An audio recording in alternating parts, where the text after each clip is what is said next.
Honored that you are giving a speech to us. Thank you.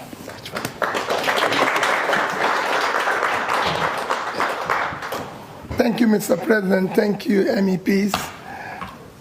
Well, I don't know. First, let me most sincerely show my gratitude and thank you for opportunity of being part of your section. It was a very good listening how discussions go on. The first question people wonder is, why am I here? I'm just here to be able to start a conversation because I found out that the European Union, or most countries of Europe and the Western world, actually have little knowledge about Nigeria and Africa in general. And because of it, in their decision, in their thinking, they rarely bring Africa into perspective. I said to them, it is time to rethink. Africa today is the last frontier of global development.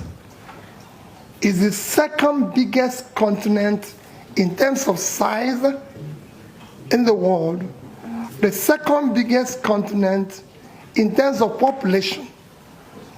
It's the continent that has the highest amount of natural resources. It's a continent that has vast uncultivated land, a continent with young population. 60% of African population today is young. But then it's a continent of mass poverty. Today, Europe, if I take Nigeria for example, Nigeria in terms of population is 50% of European Union population. You are about 450 million. We are over 240 million. So we over have 50% of your population. In terms of the land size, Nigeria, Europe is about 4-point-something million square kilometers. Nigeria is about a quarter of that. Just Nigeria. But when you come to in terms of wealth, while Europe have a per capita of over $40,000, Nigeria, which is over 50% of your population, our per capita is below about 2.5% of that of Europe. So you could see the potential, with all the resources, the potential for growth. The nearest continent to Africa, to Nigeria, is Europe.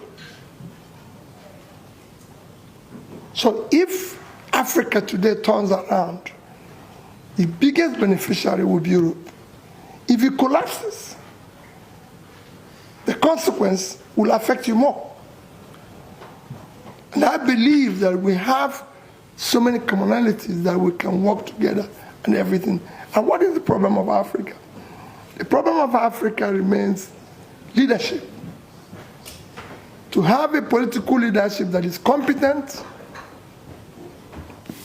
that have the capacity, compassion, commitment, and character to be able to deal with issues of corruption, law and order, focus on investing in critical areas of development, which is health, education, and pulling people out of poverty.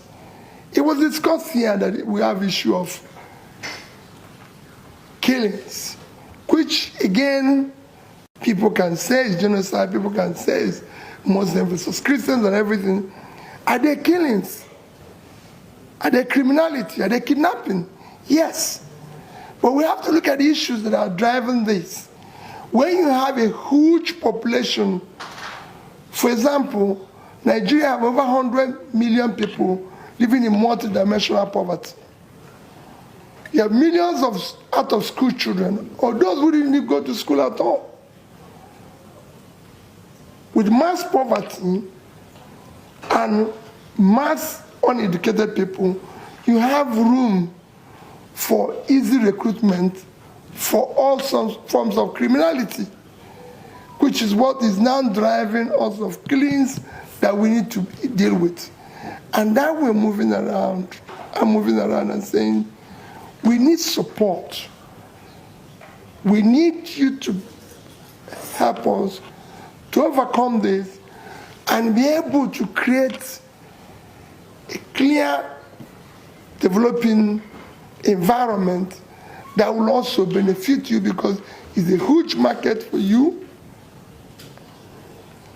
It's a huge advantage in terms of resources and everything if Africa, especially Nigeria, is doing well. It's the most populous country in Africa.